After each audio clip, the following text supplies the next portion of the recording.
Welcome to teachers academy. അപ്പോൾ teachers അക്കാഡമിയുടെ മറ്റൊരു വീഡിയോയിലേക്ക് എല്ലാവർക്കും സ്വാഗതം. അപ്പോൾ ഇത് നമ്മൾ കേട്ടറ്റ് കാറ്റഗറി 2ലെയും അതേപോലെ LP-UPയിലൊക്കെ ഡൈജസ്റ്റീവ് സിസ്റ്റം എന്ന ടോപ്പിക്ക് നമ്മൾ പഠിച്ചു അല്ലേ. ഇനി അതിൻ്റെ ബാക്കിയായിട്ട് കേട്ടറ്റ് കാറ്റഗറി 2ലുള്ള ഒരു ടോപ്പിക്കാണ് ഫുഡ് അഡൾട്രേഷൻ അഥവാ ഭക്ഷണത്തിൽ മായം ചേർക്കൽ. ഈ ഒരു ടോപ്പിക്കാണ് നമ്മൾ ഇന്ന് നോക്കാൻ പോകുന്നത്. അപ്പം എന്താണ് ഈ ഭക്ഷണത്തിൽ മായം ചേർക്കുന്നത് അല്ലേ, എങ്ങനെയാണ് ഈ മായം ചേർക്കലിനെ നമുക്ക് തടയാൻ പറ്റുക, എന്തൊക്കെ കാര്യങ്ങളാണ് ഇതിൽ വരുന്നത് എന്ന് നമുക്ക് നോക്കാം. അപ്പം എല്ലാവരും നല്ലോണം ശ്രദ്ധിച്ചിരിക്കുക. അപ്പം നമുക്ക് ക്ലാസ് സ്റ്റാർട്ട് ചെയ്യാം. അപ്പം ഫുഡ് അഡൾട്രേഷൻ അല്ലേ, നമ്മൾ വ്യത്യസ്ത തരത്തിലുള്ള ഭക്ഷണങ്ങളിൽ മായം ചേർക്കുന്നത് കണ്ടിട്ടുണ്ട് അല്ലേ. ഇപ്പം നമ്മൾ മുളക് പൊടി വാങ്ങുകയാണെങ്കിൽ അതിൽ ഇഷ്ടികപ്പൊടി അവർ ചേർക്കുന്നുണ്ട് അല്ലേ. മുളക് പൊടിക്ക് പകരം ഇഷ്ടികപ്പൊടി ചേർക്കുന്നത് ഒരു മായം ചേർക്കലാണ്. ഇപ്പം പാലിൽ അമിതമായിട്ട് വെള്ളം ചേർക്കുന്നതും മായം ചേർക്കുന്ന ഒരു പ്രക്രിയയാണ്. ഇങ്ങനെ മായം ചേർക്കുമ്പോൾ എന്താണ് സംഭവിക്കുക, ഇങ്ങനെ മായം നമ്മുടെ ശരിയായ ഭക്ഷണമല്ലാതെ വേറെ എന്തെങ്കിലും പദാർത്ഥങ്ങൾ ചേർത്തിട്ട് ഈ മായം ചേർക്കുന്ന സമയത്ത് അത് കഴിക്കുന്ന ആളുകൾക്കും എന്തെങ്കിലുമൊക്കെ പ്രശ്നങ്ങൾ ഉണ്ടാക്കും അല്ലെ, എന്തെങ്കിലുമൊക്കെ രോഗങ്ങൾ ഉണ്ടാക്കും. അപ്പം ഇത് ഒരിക്കലും ചെയ്യാൻ പാടില്ലാത്ത ഒരു സാധനമാണ് അല്ലേ, ഈ ഭക്ഷണത്തിൽ മായം ചേർക്കുക എന്നുള്ളത്. അപ്പം അത് നമ്മൾ നോക്കുന്നുണ്ട്. അതേപോലെ വേറൊരു ടോപ്പിക് ഇതിൻ്റെ കൂടെ തന്നെ വരുന്നുണ്ട്, ഇൻഡിജീനിയസ് ഫുഡ് കൾച്ചർ അല്ലേ, അതായത് നാടൻ ഭക്ഷണ രീതികൾ, അതിൻ്റെ ഇമ്പോർട്ടൻസ് എന്താണെന്ന് അത് ജസ്റ്റ് ഒന്ന് ചെറുതായിട്ടൊന്ന് നോക്കി പോകുന്നുണ്ട്. അപ്പോൾ നമുക്ക് നോക്കാം. ആദ്യം എന്താണ് നാടൻ ഭക്ഷണ രീതികൾ എന്നത് നോക്കാം. നമ്മുടെ കാലാവസ്ഥയ്ക്കും ഭൂപ്രകൃതിക്കും അനുയോജ്യമായതും പോഷക സമൃദ്ധവുമായ ഭക്ഷണ രീതിയാണ് നാടൻ ഭക്ഷണ രീതികൾ അഥവാ ഇൻഡിജീനിയസ് ഫുഡ് എന്ന് പറയുന്നത്. നമ്മുടെ വീട്ടിൽ അടുത്തുള്ള നിന്നൊക്കെ നമ്മൾ പറമ്പിൽ നിന്നൊക്കെ പോയിട്ട് ഓരോ സാധനങ്ങൾ എടുക്കൂലേ. ഇപ്പൊ കിഴങ്ങ്, കപ്പ, ചേമ്പ, ചേന എന്നൊക്കെ പറഞ്ഞ് എടുക്കൂലേ. അപ്പൊ ഇങ്ങനത്തെ ഭക്ഷണങ്ങളായിരുന്നു പണ്ട് കാലത്തൊക്കെ ആളുകൾ മൊത്തം കഴിച്ചിരുന്നത്. അപ്പൊ ഇതൊക്കെ എന്താണ്, ഭയങ്കര പോഷക സമൃദ്ധമായിട്ടുള്ള ആഹാരമാണ്. അപ്പൊ ഇങ്ങനെയുള്ള ഭക്ഷണ രീതിയാണ് നാടൻ ഭക്ഷണ രീതികൾ അഥവാ ഇൻഡിജീനിയസ് ഫുഡ് കൾച്ചർ എന്ന് പറയുന്നത്.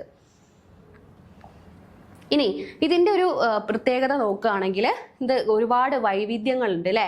പ്രാദേശികമായി ലഭിക്കുന്ന ചേമ്പ്, ചേന്, കാച്ചിൽ തുടങ്ങിയ കിഴങ്ങ് വർഗ്ഗങ്ങളും ചീര, മുരിങ്ങയില തുടങ്ങിയ ഇലക്കറികളൊക്കെ നമ്മുടെ ഭക്ഷണത്തിന്റെ ഭാഗമായിരുന്നു അല്ലെ പണ്ട് കാലത്ത്. പിന്നെ പോഷക ഗുണം, ഇതിനെന്താണ് ഇതിന് പ്രത്യേകത എന്ന് പറയുമ്പോൾ ഇതിന് നന്നായിട്ട് പോഷക ഗുണങ്ങളുള്ള ഭക്ഷണങ്ങളാണ് അല്ലെ. നാടൻ ഭക്ഷണങ്ങൾ പ്രകൃതിദത്തമായ നാരുകളിൽ സമ്പന്നമാണ്. അതിലെന്താണ് നാച്ചുറൽ ആയിട്ടുള്ള ഫൈബേഴ്സിൽ സമ്പന്നമാണ്. ഈ നാച്ചുറൽ ഫൈബേഴ്സ് ഉണ്ടെങ്കിൽ അത് ദഹന പ്രക്രിയയെ സുഗമാക്കാൻ ഹെൽപ്പ് ചെയ്യുന്നുണ്ട് അല്ലെ. അപ്പം ഇത് പോഷക ഗുണം എന്നുള്ളത് ഇതിൻ്റെ ഒരു പ്രാധാന്യമാണ്. പിന്നെന്താണ്, പിന്നെ ഉള്ളത് ഔഷധ ഗുണമുള്ള ഭക്ഷണങ്ങളാണ് അല്ലെ. ഇപ്പൊ നമ്മൾ കർക്കിടക കഞ്ഞി എന്നൊക്കെ പറഞ്ഞുള്ള ഭക്ഷണമൊക്കെ നമ്മൾ ഉപയോഗിക്കും അല്ലെ. കർക്കിടക മാസത്തിൽ നമ്മൾ കർക്കിടക കഞ്ഞിയൊക്കെ ഉണ്ടാക്കും അല്ലെ. അത് അങ്ങനത്തെ ഭക്ഷണങ്ങളൊക്കെ എന്താണ്, രോഗപ്രതിരോധ ശേഷി വർദ്ധിപ്പിക്കാൻ സഹായിക്കുന്ന ഭക്ഷണങ്ങളാണ് അല്ലെ. അപ്പൊ ഔഷധ ഗുണമുള്ള ഭക്ഷണമായിരുന്നു നമ്മുടെ നാടൻ ഭക്ഷണ രീതികൾ എന്ന് പറയുന്നത്. ഇപ്പൊ നമ്മൾ എല്ലാവരും പുറമെ പോയിട്ട് എന്തൊക്കെയാ കഴിക്കുന്നത്, ബർഗർ, പിസ്സ അങ്ങനത്തെയൊക്കെ അല്ലേ അധികവും കഴിക്കുന്നത്. കുട്ടികൾക്കൊക്കെ അതാണ് കൂടുതൽ ഇഷ്ടപ്പെടുന്നത് അല്ലെ. പക്ഷെ ഇതിലൊന്നും അധികം ഔഷധ ഗുണങ്ങളോ അല്ലെങ്കിലോ പ്രത്യേകിച്ച് ന്യൂട്രീഷൻ ഒന്നും ഇല്ല അല്ലെ. ജങ്ക് ഫുഡ് എന്നാണ് നമ്മൾ പറയുക അല്ലെ അതിനെ. അപ്പൊ ഇങ്ങനത്തെ ഭക്ഷണ രീതികളെ നോക്കുന്ന സമയത്ത് ഇങ്ങനത്തെ നാടൻ ഭക്ഷണ രീതികൾ എന്ന് പറയുന്നത് വളരെയധികം ഔഷധ ഗുണവും അതേപോലെ പോഷക ഗുണങ്ങളുള്ള രീതിയാണ്. ഇനി ഭക്ഷ്യസുരക്ഷ ഉറപ്പാക്കുന്നു അല്ലെ. അന്യനാടുകളെ ആശ്രയിക്കാതെ നമുക്ക് തന്നെ എന്ത് ചെയ്യുന്ന പോഷകാഹാരം ഉറപ്പാക്കാൻ ഇത്തരം കൃഷി രീതികൾ അല്ലെ, നാടൻ ഭക്ഷണത്തിന്റെ കൃഷി രീതികൾ ഉണ്ടെങ്കിൽ നമുക്ക് ഭക്ഷ്യസുരക്ഷ ഉറപ്പാക്കാനും സാധിക്കുന്നുണ്ട്. ഇനി അപ്പോൾ ഇതാണ് നമ്മുടെ നാടൻ ഭക്ഷണ രീതികൾ. ജസ്റ്റ് നമ്മൾ എന്താണ് നാടൻ ഭക്ഷണ രീതികൾ, അതിന്റെ പ്രത്യേകത നമുക്ക് എല്ലാവർക്കും അറിയുന്നതാണ്. അത് അധികം മാത്രം എടുക്കാനുള്ള ടോപ്പിക് ഒന്നും അല്ല അല്ലെ. ഇനി അതിൻ്റെ കൂടെ നമുക്ക് ചേർക്കാൻ പറ്റുന്നതാണ് ഭക്ഷണത്തിൽ മായം ചേർക്കൽ അല്ലേ. ഭക്ഷണത്തിൽ മായം ചേർക്കുന്നതെന്ന് പറയുന്നത് വളരെയധികം ആപത്തുള്ള സംഭവമാണ് അല്ലേ. അപ്പൊ എന്താണ് ഫുഡ് അഡൾട്രേഷൻ എന്ന് പറഞ്ഞാൽ എന്താ, ഗുണനിലവാരം കുറഞ്ഞത് എന്ന് പറഞ്ഞാൽ അത്രയ്ക്ക് നിലവാരമില്ലാത്ത സാധനങ്ങളോ അല്ലെങ്കിൽ ഹാനികരം എന്ന് പറഞ്ഞാൽ നമുക്ക് എന്തെങ്കിലും ഒരു പ്രശ്നം ഉണ്ടാക്കുന്നത് അല്ലെ. ആ ഭക്ഷണം കഴിച്ചാൽ എന്തെങ്കിലും ഒരു പ്രശ്നം ഉണ്ടാകും. അങ്ങനെ ഹാനികരമായതോ അല്ലെങ്കിൽ എന്താണ് അനാവശ്യമായതോ ആയ വസ്തുക്കൾ, അതായത് ഭക്ഷണത്തിൽ ചേർക്കാൻ പാടില്ലാത്ത അനാവശ്യ വസ്തുക്കളൊക്കെ ചേർക്കുന്നതിനെയാണ് ഭക്ഷണത്തിൽ മായം ചേർക്കൽ എന്ന് വിളിക്കുന്നത്. അപ്പൊ ഇത് എന്തിനു വേണ്ടിയിട്ടായിരിക്കും ആളുകൾ ചെയ്യുന്നത്, അവരുടെ പ്രോഫിറ്റിന് വേണ്ടിയിട്ട് അല്ലെങ്കിൽ ബിസിനസ് വർദ്ധിക്കുവാൻ വേണ്ടിയിട്ട് അല്ലെങ്കിൽ ലാഭം കിട്ടാൻ വേണ്ടിയിട്ടൊക്കെ ചെയ്യുന്ന സംഭവമാണ്. പക്ഷെ ഇത് വളരെ ദോഷമാണ് അല്ലേ. അത് കാരണം എന്ത് ചെയ്യുന്നുണ്ട്, ഒരുപാട് മനുഷ്യർ ഇത് കഴിച്ചിട്ട് അവർക്ക് പല രോഗങ്ങൾ ഉണ്ടായിട്ട് അത് അനുഭവിക്കുന്നുണ്ട്. അപ്പൊ ഇത് ഒരിക്കലും ചെയ്യാൻ പാടില്ലാത്ത ഒരു കാര്യമാണ് ഫുഡ് അഡൾട്രേഷൻ എന്ന് പറയുന്നത്. ഇനി മായം ചേർക്കുന്ന വസ്തുക്കൾ ഏതൊക്കെയാണെന്ന് നമുക്ക് നോക്കാം. അത് നമ്മൾ പറഞ്ഞു, സാമ്പത്തിക ലാഭത്തിനോ സാങ്കേതികമായ നേട്ടങ്ങൾക്കോ വേണ്ടിയിട്ടാണ് ഇവരെന്ത് ചെയ്യുന്നത്, മായം ചേർക്കുന്നത്. ഇത്തരം വസ്തുക്കളെ അപ്പൊ നമ്മളിങ്ങനെ ഒന്നുകിൽ എന്ത് ചെയ്യുന്നുണ്ട്, അല്ലെങ്കിൽ നമ്മൾ അതിന് സെയിം കളർ പോലെ തോന്നിക്കുന്ന വേറെ ഏതെങ്കിലും വസ്തു ചേർക്കൂ അല്ലെ, അല്ലെങ്കിൽ എന്ത് ചെയ്യും ഹാനികരമായിട്ടുള്ള വസ്തുക്കളായിരിക്കും ചേർക്കുക. അപ്പൊ ഇങ്ങനെയൊക്കെ ചേർക്കുന്ന ഈ വസ്തുക്കളെയാണ് നമ്മൾ എന്ത് വിളിക്കുന്നത്, അഡൾട്രൻസ് എന്ന് പറയുന്നത് അല്ലെ. ഫുഡ് അഡൾട്രേഷൻ ഉണ്ടാക്കുന്ന വസ്തുക്കളെയാണ് അഡൾട്രൻസ് എന്ന് വിളിക്കുന്നത്. ഇനി ഇവയുടെ ദൂഷ്യഫലങ്ങൾ ഏതൊക്കെയാണെന്ന് നോക്കാം. ഒന്ന്, ഭക്ഷണത്തിലെ പോഷക മൂല്യം കുറയ്ക്കുന്നു അല്ലെ. ഇങ്ങനെ ഇതേപോലെ നമ്മളെ സാധാരണ ആയിട്ടുള്ള ഭക്ഷണമാണെങ്കിൽ അവിടെ എന്ത് ചെയ്യുന്നുണ്ട്, നല്ല ന്യൂട്രീഷൻ കിട്ടുന്ന ഭക്ഷണമായിരിക്കും. പക്ഷെ ഇങ്ങനത്തെ മായം ചേർക്കുന്ന സമയത്ത് എന്ത് ചെയ്യുന്നുണ്ട്, ഭക്ഷണത്തിലെ പോഷക മൂല്യം കുറയ്ക്കുന്നു, പോഷക മൂല്യത്തെ കുറയ്ക്കും. ഇപ്പൊ മഞ്ഞൾപ്പൊടി അറിയാം അല്ലെ, മഞ്ഞൾപ്പൊടി നല്ല കാര്യമാണ് അല്ലെ. പക്ഷെ ഈ മഞ്ഞൾപ്പൊടിയിൽ ഈ മഞ്ഞപ്പൊടി ചേർക്കുന്നുണ്ട്, പൊടിയായിട്ടുള്ളത് എന്തെങ്കിലും ഒരു മഞ്ഞ കളറുള്ള പൊടി അതിൽ ചേർക്കുന്നുണ്ട്, അതൊരു മായം ചേർക്കലാണ്. അപ്പൊ ഇങ്ങനെയൊക്കെ ചേർക്കുമ്പോൾ നമ്മുടെ ന്യൂട്രിയൻ വാല്യൂ, പോഷക മൂല്യം കുറയുന്നുണ്ട്. പിന്നെ ഭക്ഷണത്തെ മലിനമാക്കുന്നു, ഭക്ഷണത്തെ കണ്ടാമിനേറ്റ് ആക്കുന്നുണ്ട് അല്ലെ, മലിനമാക്കുന്നുണ്ട്. ഇത് ഭക്ഷണത്തെ ഉപയോഗശൂന്യമാക്കുന്നു. ഇങ്ങനെ കണ്ടാമിനേറ്റ് ആയി കഴിഞ്ഞാൽ ഭക്ഷണം എന്താകും, ഉപയോഗശൂന്യമായിട്ട് മാറും. ഇനി അടുത്തതായിട്ട് മായം ചേർക്കുന്ന രീതികൾ നോക്കാം. എങ്ങനെയൊക്കെയാണ് ഈ ആളുകൾ മായം ചേർക്കുന്നത്, അത് നമ്മൾ അറിഞ്ഞിരിക്കണം അല്ലെ. എന്നാലല്ലേ നമുക്ക് എന്തൊക്കെ ശ്രദ്ധിക്കണം എന്ന് മനസ്സിലാക്കാൻ പറ്റുള്ളൂ. നോക്കാം. പഴത്തിൽ വേഗത്തിൽ പഴുപ്പിക്കുന്നതിനായി ചില രാസവസ്തുക്കൾ ചേർക്കുന്നു. രാസവസ്തുക്കളെ ചേർക്കുന്നുണ്ട്. എന്തിനു വേണ്ടിയിട്ടാണ്, പഴങ്ങൾ വേഗം പഴുക്കാൻ വേണ്ടിയിട്ട്. പിന്നെ നല്ല ഭക്ഷണ സാധനങ്ങളോടൊപ്പം കേടായവ കലർത്തുന്നു. നല്ല ഭക്ഷണ സാധനത്തിനെ കൂടെ കേടായതും കൂടെ മിക്സ് ചെയ്ത് വെക്കുന്നു. അപ്പൊ അങ്ങനെ പെട്ടെന്ന് ശ്രദ്ധിക്കില്ലല്ലോ ആ ഒരു രീതിക്ക്. പിന്നെ ഉപഭോക്താക്കളെ ആകർഷിക്കാൻ പ്രകൃതിദത്തമോ കൃത്രിമമോ ആയ നിറങ്ങൾ ചേർക്കുന്നു. ഈ നിറങ്ങൾ വളരെ ഇമ്പോർട്ടന്റ് ആണ് അല്ലെ. ഇപ്പൊ നമ്മൾ പറഞ്ഞ മഞ്ഞപ്പൊടിയിലായാലും അതേപോലെ മുളക് പൊടിയിലായിട്ടൊക്കെ നിറങ്ങൾ ചേർക്കുന്നുണ്ട്. ഈ നിറങ്ങൾ ചേർക്കുന്ന സമയത്ത് ആളുകൾ എന്ത് ചെയ്യുന്നുണ്ട്, ആ നിറം കണ്ട് പെട്ടെന്ന് വാങ്ങും. പക്ഷെ ഈ നിറം എന്ന് പറയുന്നത് പ്രകൃതിദത്തമായിട്ടുള്ളതല്ല, പ്രകൃതിദത്തമോ അല്ലെങ്കിൽ കൃത്രിമമോ ആയിട്ടുള്ള നിറങ്ങളാണ്. അപ്പൊ ഈ നിറങ്ങൾ എന്ന് പറയുന്നത് അതിൽ ഒരുപാട് ഹാംഫുൾ ആയിട്ട് നമ്മളെ എഫക്റ്റ് ചെയ്യുന്നുണ്ട് അല്ലെ. അപ്പൊ ഇങ്ങനത്തെ ഇതും ഒരു അഡൾട്രേഷൻ്റെതാണ്. അടുത്തത് നോക്കാം. ധാന്യങ്ങളെയും മറ്റും കല്ല്, മണ്ണൽ, മാർബിൾ കഷ്ണങ്ങൾ എന്നിവ ചേർത്ത് തൂക്കം വർദ്ധിപ്പിക്കുന്നു. അത് ഈ മണലും ഈ കല്ലൊക്കെ ചേർത്തിട്ട് എന്ത് ചെയ്യുന്നുണ്ട്, അവരുടെ തൂക്കം വർദ്ധിപ്പിക്കാൻ വേണ്ടിയിട്ട് ചെയ്യുന്നുണ്ട്. പിന്നെ ലാഭം കൂട്ടാൻ ഗുണനിലവാരം കുറഞ്ഞ വസ്തുക്കൾ ഭാഗികമായോ പൂർണ്ണമായോ നല്ല സാധനങ്ങളിൽ കലർത്തുന്നു. അധികം ഗുണനിലവാരം ഇല്ലാത്ത വസ്തുക്കൾ എന്തിനു വേണ്ടിയിട്ട്, ലാഭം കൂട്ടാൻ വേണ്ടിയിട്ട് ചേർക്കുന്നതും ഈ ഒരു അഡൾട്രേഷന്റെ ഭാഗമാണ്. ഇനി എന്തൊക്കെയാണ് ഭക്ഷണ പദാർത്ഥങ്ങളും മായവും നോക്കാം. വിപണിയിൽ ലഭ്യമായ സാധാരണ ഭക്ഷണ സാധനങ്ങളും അവയിലെ മായവും സൃഷ്ടിക്കുന്ന ആരോഗ്യ പ്രശ്നങ്ങളാണ് നമ്മൾ ഇനി നോക്കാൻ പോകുന്നത്. അപ്പൊ ആദ്യത്തെ നോക്കാം. ആദ്യത്തേത് മഞ്ഞൾപ്പൊടി, പരിപ്പ്. മഞ്ഞൾപ്പൊടിയിലും പരിപ്പിലും ചേർക്കുന്ന ഒരു കെമിക്കൽ നോക്കാം. ഇവിടെ എങ്ങനെ കൊടുത്തിട്ടുള്ളതെന്ന് വെച്ചാൽ നമ്മൾ കോമൺ ആയിട്ടുള്ള ഭക്ഷണ സാധനങ്ങൾ അല്ലെ, ഈ ഭക്ഷണ സാധനങ്ങളിൽ ഏത് കെമിക്കലാണ് അവർ ചേർക്കുന്നത്, അതേപോലെ എന്തൊക്കെ പ്രശ്നങ്ങൾ, എന്തൊക്കെ രോഗങ്ങൾ ഉണ്ടാക്കാം, ഇത് ചിലപ്പം ചോദിക്കാവുന്നതാണ് കേട്ടോ കേട്ടറ്റ് എക്സാമിന്. അപ്പം മഞ്ഞൾപ്പൊടി അഥവാ പരിപ്പിൽ ചേർക്കുന്നതാണ് മെറ്റാനിൽ യെല്ലോ അല്ലെ, മെറ്റാനിൽ യെല്ലോ ചേർക്കും. ഇത് കേസരി ദാൽ എന്ന് പറയുന്ന ഒരു വസ്തു ചേർക്കുന്നുണ്ട്. ഇതൊക്കെ കെമിക്കൽസ് ആണ് കേട്ടോ. ഇത് എന്തുണ്ടാക്കും, ഇത് വലിയ പ്രശ്നമാണ് ഉണ്ടാക്കുക. എന്താണ്, അർബുദം, ക്യാൻസർ അല്ലെ, ക്യാൻസർ ഉണ്ടാക്കാൻ കാരണമാകുന്നു. വയറ്റിലെ അസ്വസ്ഥതകൾ, സ്റ്റൊമക് ഡിസോർഡേഴ്സും ഉണ്ടാക്കുന്നുണ്ട്. ഇനി പച്ചമുളക്, ഗ്രീൻ പീസിൽ വരുന്ന കെമിക്കലാണ്. അവർ അഡൾട്രന്റ് ആയിട്ട് ചേർക്കുന്നത് എന്താണ്, മലാക്കൈറ്റ് ഗ്രീൻ എന്ന് പറയുന്ന ഒരു കെമിക്കലാണ്.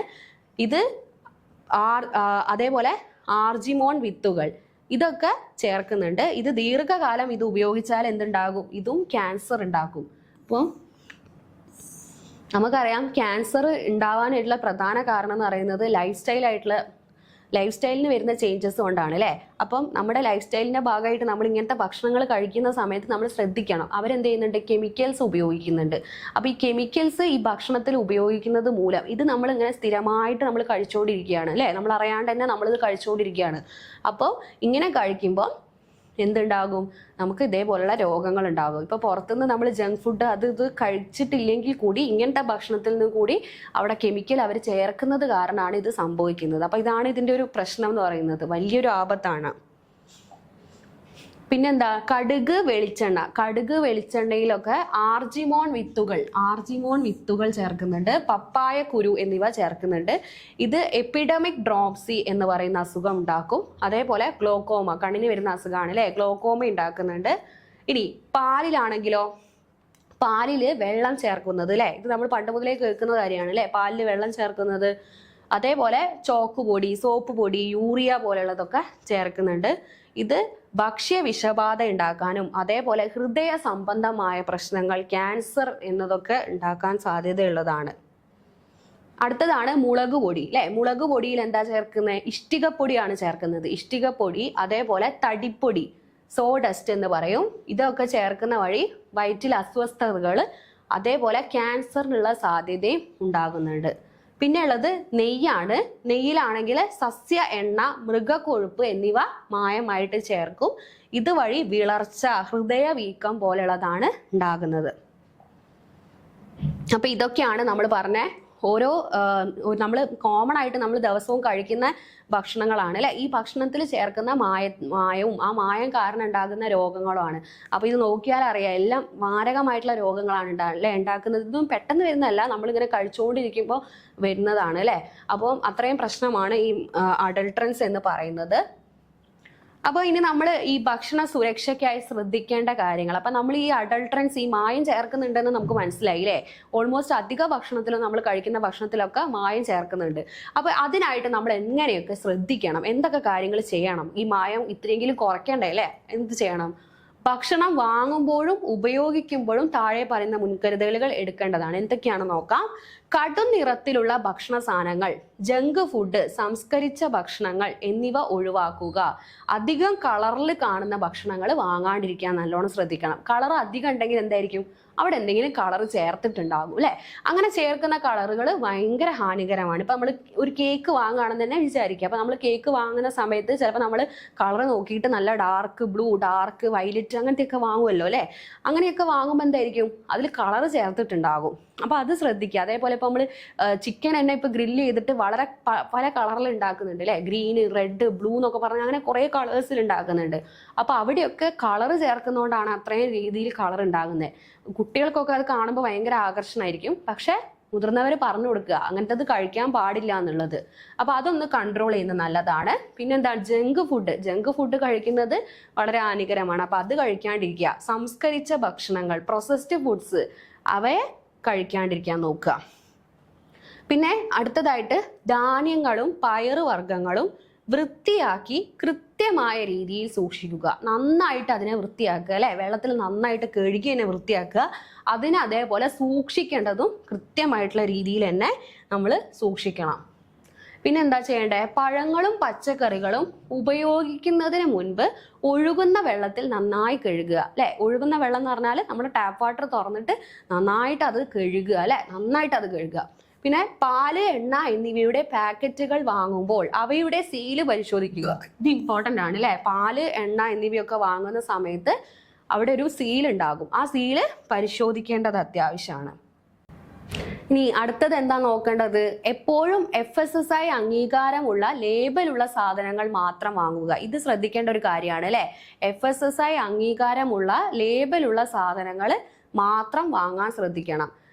പിന്നെ ലൈസൻസ് നമ്പർ, ഇതിൽ എന്തൊക്കെ ഉണ്ടാകണം, ലൈസൻസ് നമ്പർ, ചേരുവകളുടെ പട്ടിക, നിർമ്മാണ തീയതി, കാലാവധി തീരുന്ന തീയതി. എന്താണ് ഈ FSSAI അംഗീകാരം എന്ന് പറഞ്ഞാൽ? FSSAI അംഗീകാരം എന്ന് പറയുന്നത് ഫുഡ് സേഫ്റ്റി അതോറിറ്റി ഓഫ് ഇന്ത്യയുടെ അംഗീകാരമാണ്. അത് ഭക്ഷ്യ സുരക്ഷയായിട്ടുള്ള ഭക്ഷണമാണെന്ന് ഉറപ്പുവരുത്തുന്ന അംഗീകാരമാണ് അല്ലെ. അപ്പൊ ഈ അംഗീകാരത്തിന്റെ കൂടെ ഇവർ എന്തൊക്കെ ഉണ്ടാകും, ലൈസൻസ് നമ്പർ ഉണ്ടാകും, ചേരുവകളുടെ പട്ടിക ഉണ്ടാകും, നിർമ്മാണ രീതി, കാലാവധി തീരുന്ന തീയതി, ഇതൊക്കെ നമ്മൾ നോക്കണം. പലരും ഈ ഡേറ്റ് നോക്കാണ്ടൊക്കെ ഓരോ സാധനങ്ങൾ വാങ്ങും അല്ലെ. ഇതൊന്നും നല്ലതല്ല കേട്ടോ. അപ്പോൾ ഇനി മുതൽ എല്ലാവരും ഇതൊക്കെ ഒന്ന് ശ്രദ്ധിക്കാൻ ശ്രമിക്കുക.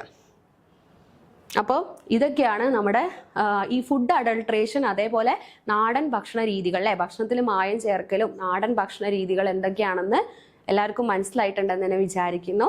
അപ്പോൾ ഇനി നമുക്ക് അടുത്ത ക്ലാസ്സിൽ കാണാം. Thank you.